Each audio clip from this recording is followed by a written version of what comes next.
Caleb Monroe thought he'd struck history when he unearthed a buried Civil War chest.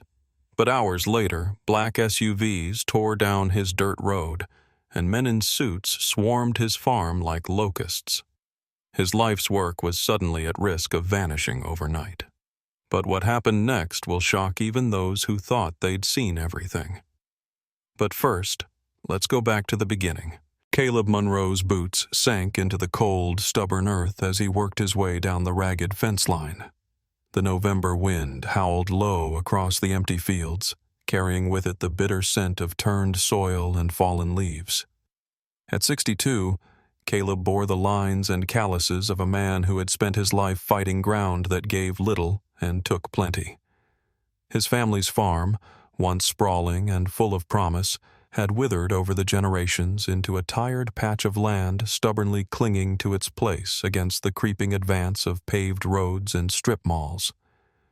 Developers had come knocking often these last few years, fat with promises and contracts, but Caleb had turned them away each time.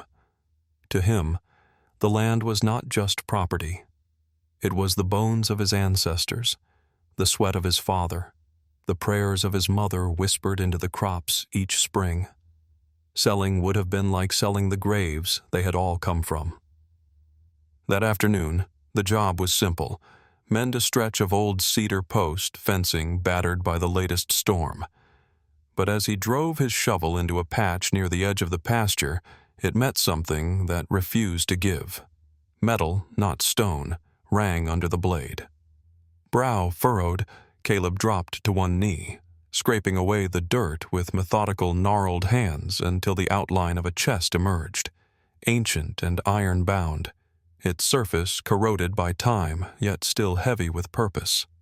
The chest bore markings almost invisible under the grime. A pair of crossed swords above a faded circle of stars. Caleb's heart thudded against his ribs. He knew those symbols. Civil War. And not the reenactments for tourists either. The real war. The one his great-grandfather had fought and nearly died in.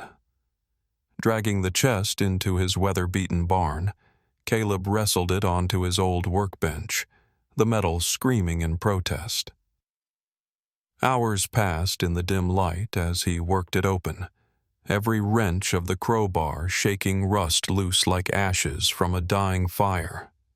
When the lid finally gave way, the breath fled from Caleb's lungs. Inside, time itself seemed trapped, a collection of hand-penned orders sealed with brittle red wax, a pouch spilling gold coins dulled with age, and a battle flag. Frayed, faded, but unmistakably proud, its stars and bars or stars and stripes, he could not yet tell, stitched by hands long turned to dust. A slow, reverent awe filled him. Yet beneath it, another feeling twisted in his gut: fear. History had a way of dragging the living into the graves of the dead if they weren't careful. Caleb set his jaw, wiped the sweat from his brow, and did the only thing he trusted. He called Joe Tucker. Joe arrived in minutes, his old Ford coughing dust down the driveway. The former sheriff didn't waste time with small talk. One look into the chest and his weathered face tightened. "You don't know what you've stumbled on, Caleb," he said, voice low and grave. Some things weren't meant to be dug up." Caleb stood silent, feeling the weight of history pressing down not just from the artifacts, but from the choices now laid at his feet. He had cracked open the past, and whatever came next would not be simple to bury again. At dawn, Caleb Monroe made the call that would alter the course of his life. Sleep had eluded him, gnawed away by the weight of responsibility and the grim advice Joe had given the night before. Still, Caleb clung to an old, stubborn belief that honesty would shield him, that by offering the chest to the local museum, he would be honoring not just the relics, but the very spirit of the men who had once carried them into battle. His voice was rough with fatigue as he spoke to a woman at the museum's front desk, briefly describing the find and offering to arrange a private meeting. She sounded polite, even thrilled, promising to send the right people to assess it. Caleb hung up the phone with a cautious optimism stirring in his chest. But hope has sharp teeth when it turns. By noon, the first dust cloud appeared on the horizon, roiling like a storm against the brittle Tennessee sky. One after another, black SUVs surged up the rutted driveway, their tires throwing up gravel, their windows gleaming like the eyes of something soulless. Caleb wiped his hands on his jeans, a cold unease settling over him as doors slammed and men in dark suits fanned out like soldiers securing hostile ground. Without pleasantries or introductions, they swept past him, their presence a living wall of authority. One man, hard-eyed and sharp-jawed, flashed a badge so quickly Caleb barely registered the letters. FBI. Another, dressed in a pressed gray suit, spoke with the clipped, sterile tone of a bureaucrat long dead inside. They produced thick folders, heavy with legalese, and thrust them into Caleb's weathered hands, their mouths already moving on to demands. Immediate access to all buildings, to all land, to the chest itself. Confused words stumbled from Caleb's lips, but they steamrolled over him. The farm, they explained with brutal efficiency, had become a site of national significance. Under emergency preservation statutes, it was now subject to federal claim. His rights, his ownership, the blood and sweat poured into the soil by 5 generations, they were now secondary to the nation's interest. If he resisted, they warned, asset seizure would proceed without hesitation. Caleb stood rooted on his porch, the documents trembling in his hands. His gut, which had known the feel of honest danger all his life, twisted with a different kind of fear now, one not born of nature's indifference, but of man's cold calculation. It wasn't the artifacts they wanted, he realized. It was everything. The chest tightened in his own body, a band of iron squeezing his lungs. The barn, the house, the acres stretching beyond, the memories, the sacrifices. They were all about to be stripped from him under the guise of preservation, and all because he had trusted that the truth still meant something. The papers weighed heavy in Caleb's calloused hands, but not heavier than the fire beginning to rise inside his chest. He laid them on the kitchen table with a deliberate motion, staring at the mass of government seals and cold, impersonal language. The very walls of his home seemed to press inward, as if the old farmhouse itself could sense the noose tightening around it. For a long moment, Caleb simply stood there, jaw clenched, the ticking of the kitchen clock pounding louder than the voices outside. His instincts, honed by a lifetime of surviving droughts, debts, and disappointment, screamed one thing: stand your ground.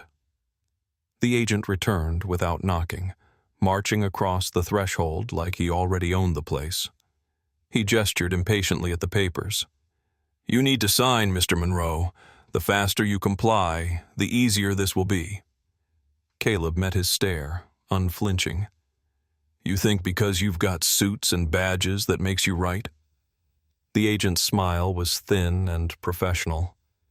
"It's not about right or wrong. It's about national interest." Caleb's hands curled into fists at his sides. The farm was more than dirt. It was sacrifice layered into every inch of it, a memory of men and women who had endured too much to have it all bulldozed by men who had never planted so much as a seed. Caleb saw them now in his mind's eye. His father dragging broken equipment across a muddy field. His mother bent over rows of dying corn, whispering hope into barren land. Those ghosts stood behind him now, silent but resolute. "No," Caleb said at last, his voice low but sharp enough to cut steel. "You can threaten, you can shout, but you're not taking it without a fight." Outside, Joe Tucker's battered pickup truck pulled into the yard, kicking up another cloud of dust. Caleb stepped past the agent and pushed the screen door wide, nodding once at his old friend. Joe climbed out, hat low over his eyes. his weathered face tight with purpose. He hadn't brought a gun. He hadn't needed to. His mere presence was enough, a quiet declaration that Caleb Monroe wasn't standing alone. Word traveled faster than wildfire in a town like theirs.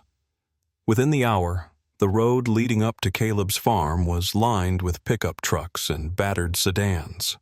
Farmers in dusty jeans, veterans in faded service caps, even a handful of local teachers and store owners, all of them drawn by the news that one of their own was being steamrolled. Joe, with the slow authority of a man who had once kept the peace with little more than his word, pulled Caleb aside. "They're watching," he said, nodding toward the gathering crowd. "This ain't just about you anymore. You fight smart. You let them see who's stealing from whom." Caleb swallowed hard, feeling the invisible weight shift. The farm was no longer just his battle. It had become a symbol. Every scarred fence post, every weathered barn plank, every stubborn stalk of grass under his boots, they all bore witness now. Standing tall, Caleb turned back to the agents still huddled by their SUVs. He didn't raise his voice. He didn't need to. "This land," he said, voice carrying clear into the crisp afternoon air, "was earned in blood and sweat long before you put your name on a badge, and it'll take more than a handful of papers to steal it." The crowd murmured in agreement, a low rumble that grew steadily into something heavier, more dangerous. For the first time, Caleb saw uncertainty flicker in the agent's eyes, and for the first time in days, Caleb felt a grim flicker of hope. He hadn't unearthed just relics in that field. He had unearthed a fight, and he was ready to see it through.